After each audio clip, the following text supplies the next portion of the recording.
Assalamualaikum warahmatullahi wabarakatuh.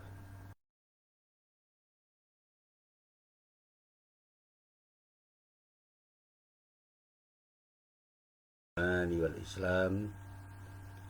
Ashhadu an la ilaha illallah wahdahu la syarikalah wa ashhadu anna Muhammadan abduhu wa rasuluh.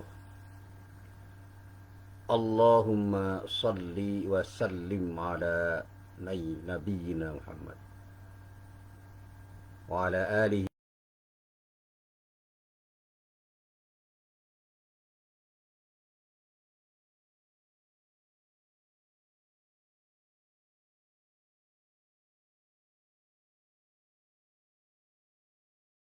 Berharap mudah-mudahan pertemuan kita benar-benar menjadi pertemuan yang mendapatkan ridho dari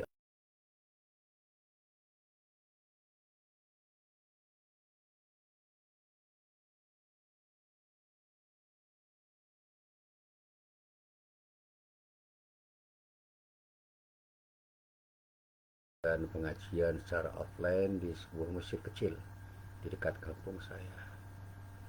Dan alhamdulillah semua baik-baik saja, dan saya mendapatkan beberapa umpan balik dari para jamaah yang membuat saya semakin bisa berpikir bahwa saya harus punya tujuan hidup yang jelas sebagaimana apa yang telah difirmankan oleh Allah di dalam surat Al-Zariyat. Saya masih ingat betul pada firman Allah itu, wa ma khalaqatul jinna wal insa illa liya'budun. Jin dan manusia itu tidak diciptakan oleh Allah kecuali hanya untuk beribadah kepadanya. Jadi hidup ini memang kita isi dengan ibadah dan ibadah. Termasuk apa yang kita lakukan hari ini harus kita niatkan dalam rangka untuk beribadah kepada Allah. Dan itu adalah cara berpikir yang benar. Nah, kalau kita itu mengisi hidup kita dengan ibadah dan ibadah, hidup itu menjadi nyaman, tenang, damai, tentram dan menenteramkan. Dan itu pengalaman hidup saya yang saya coba saya share, saya bagi dengan para sahabat saya, teman-teman saya, para jamaah saya, para mahasiswa saya, dan para murid saya yang mau mengerti, mau mendengar, mau memperhatikan dalam bahasa Jawa gelem gatek iki apa yang saya katakan dan apa yang saya ceritakan dalam beberapa kesempatan. Ya, saya sadar bahwa tidak semua orang mau mendengar apa yang saya katakan dan tidak mau memperhatikan apa yang saya nyatakan, dan bahkan ada orang yang meremehkan apa yang saya sampaikan. Itu bukan persoalan bagi saya. Kewajiban saya hanya menyampaikan apa yang harus saya sampaikan, bahwa apa yang saya sampaikan itu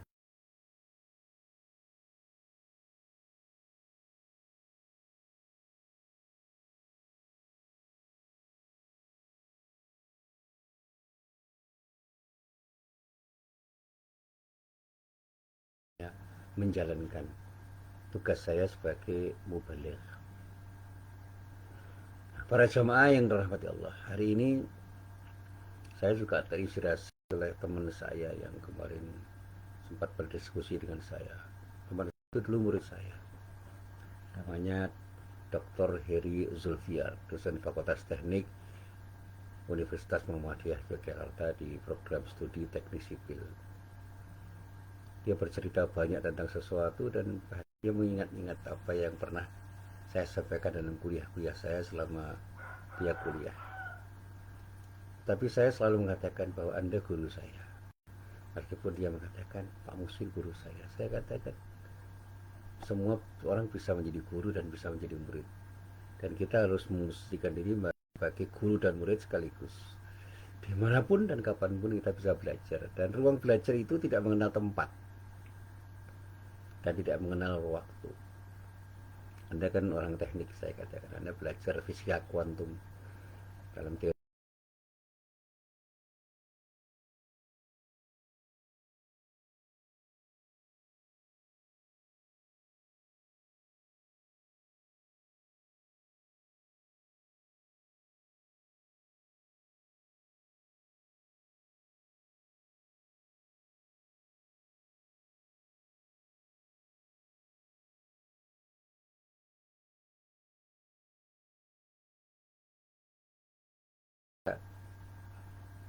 mulai untuk memberi dan tidak usah berpikir kapan kita mendapatkan sesuatu dari orang lain. Karena ketika kita memberi dengan ikhlas, jangan pernah berpikir apa yang akan kita dapatkan dari pemberian yang kita berikan kepada siapapun. Karena dalam keikhlasan kita memberi itu hanya untuk mendapatkan ridho Allah saja. Itu pun kata para ulama, biarkanlah semua kita hadirkan di sisi Allah dan kita serahkan dengan sikap tawakal. Apa yang akan diberikan oleh Allah kepada diri kita, tidak usah kita berpikir. Karena kita harus yakin bahwa Allah akan selalu memberikan sesuatu yang terbaik untuk diri kita, dan kita harus bersyukuri setiap pujian Allah, dan sikap qanaah kita harus selalu hadir pada setiap kita mendapatkan sesuatu, dan kita harus merasa cukup dengan apa yang diberikan oleh Allah pada diri kita. Dan inilah yang selalu saya sampaikan, terimalah takdir Allah apa adanya.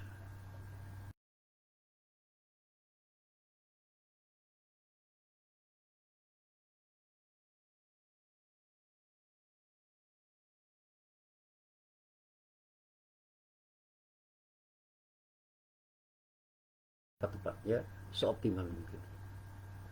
Nah, para jamaah yang dirahmati Allah, berkenaan dengan apa yang ingin saya sampaikan ketika saya mendapatkan inspirasi dari teman saya itu, yang beliau bercerita tentang manajemen proyek. Lalu saya katakan bahwa kita itu harus berpikir, kita itu siap, dan kita itu mau kemana. Kalau kita sudah berpikir dengan baik, saya itu siapa, mau kemana, kita sekarang sedang berpikir dan harus selalu berpikir apa yang harus kita lakukan supaya kita bisa sampai ke tempat tujuan kita. Saya pernah penasaran ketika saya membaca sebuah ayat Al-Quran, maknanya apa? Saya ingin tahu, jadi tujuan saya ingin tahu saja. Akhirnya saya membaca kitab-kitab tafsir yang saya baca berkali-kali, dan saya belum menemukan jawaban yang memuaskan. Sampai kemudian saya merenung dan merenung. Kemudian saya melihat kenyataan. Ternyata tafsir dari ayat itu harus saya pahami dari kenyataan hidup yang saya hadapi. Bukan pada tafsir-tafsir ayat yang ada di dalam kitab-kitab tafsir itu saja. Bahwa kitab-kitab tafsir itu memandu saya untuk memahami ayat itu, ya. Tapi saya harus melihat kenyataan. Ternyata betul. Ketika Allah mengatakan, innallaha la yughayyiru ma biqaumin hatta yughayyiru ma bi anfusihim. Selalu menemukan saya jawaban itu. Kita itu bisa berubah kalau kita mau berubah dan berani berubah. Dan Allah akan selalu mengiringi.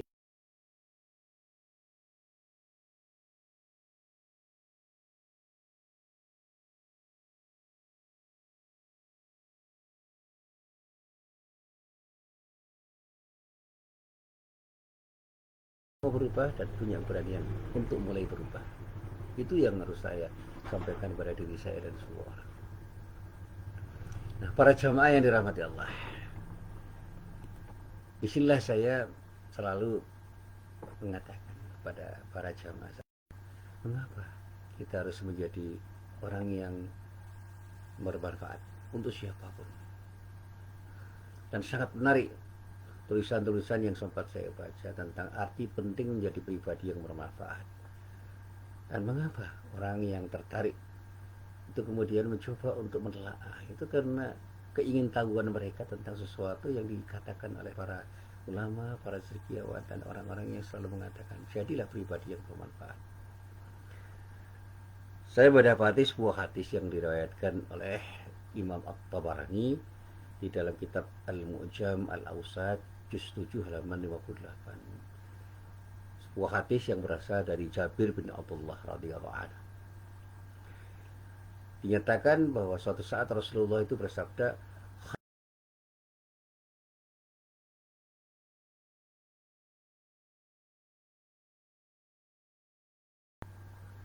kata an-nas itu bukan harus orang lain, tetapi juga dirinya. Artinya apa? Semua orang. Jadilah orang yang bisa memberi manfaat pada semua orang, itu termasuk diri kita. Jangan pernah kita memberi manfaat pada orang lain, tapi justru kita menzalimi diri kita sendiri, merugikan diri kita sendiri.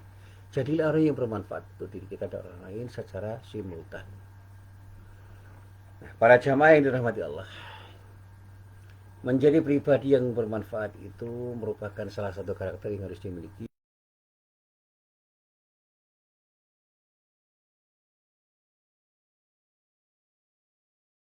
Bukan hanya mencari manfaat dari siapapun, apalagi memanfaatkan orang lain. Ini adalah bagian dari implementasi konsep Islam yang penuh cinta, yaitu memberi. Rasulullah mengatakan di dalam sabda yang lain, al-yadul ulya khairun minal yadis sufla. Tangan di atas itu lebih baik daripada tangan di bawah. Itu filosofinya jelas. Jadilah orang yang suka memberi, jangan suka meminta. Dan itu lebih bermakna. Dan inilah yang selalu saya inginkan. Bagaimana saya bisa memberi yang terbaik pada siapapun, termasuk pada diri saya, tanpa berpikir apa yang bisa saya dapatkan dari orang ketika saya memberi. Karena apa?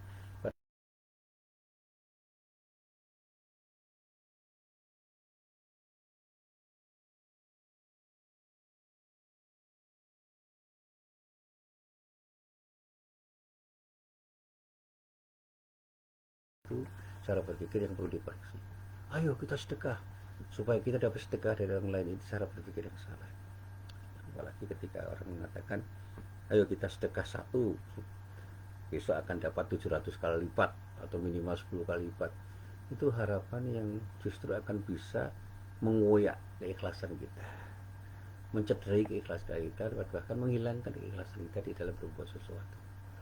Ketika bersedekah, lepaskan semua itu, karena kita bersedekah itu sebagai bagian dari cara kita memberi kepada siapapun dengan memberi manfaat kepada siapapun yang kita beri. Dan itu kesadaran yang harus tumbuh, bahwa Allah akan memberikan sesuatu yang terbaik pada ketika kita bersedekah dengan ikhlas. Itu janji Allah yang tidak pernah akan diingkari. Yakinkan pada diri kita bahwa Allah akan memberi dengan cara apapun, dimanapun, dengan apapun, dengan pemberian yang berbentuk apapun. Ketika saya memberi dan puas, itu pemberian yang terbaik bagi saya dari Allah Subhanahu wa taala. Saya puas memberi, rasa puas itu adalah umpan balik yang luar biasa dan tidak perlu saya pertanyakan manfaatnya, karena saya merasa bahwa ada ketenteraman hati yang saya miliki ketika saya memberi. Dan itu pengembalian dari Allah yang luar biasa. Satu saat ketika kita memberi kepada pengemis dengan uang berapapun, lalu pengemis itu tersenyum, mari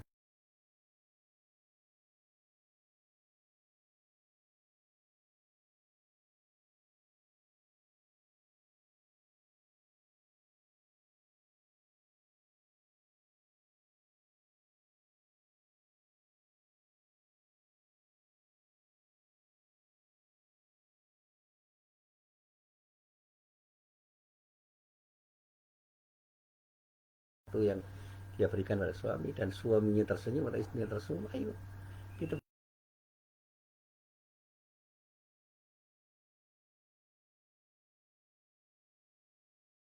kepada para mahasiswa saya dengan proses belajar mengajar yang terbaik yang saya coba untuk saya desain di kelas dan di luar kelas. Saya bahagia karena saya melihat mahasiswa saya bahagia ketika mendapatkan sesuatu yang saya berikan.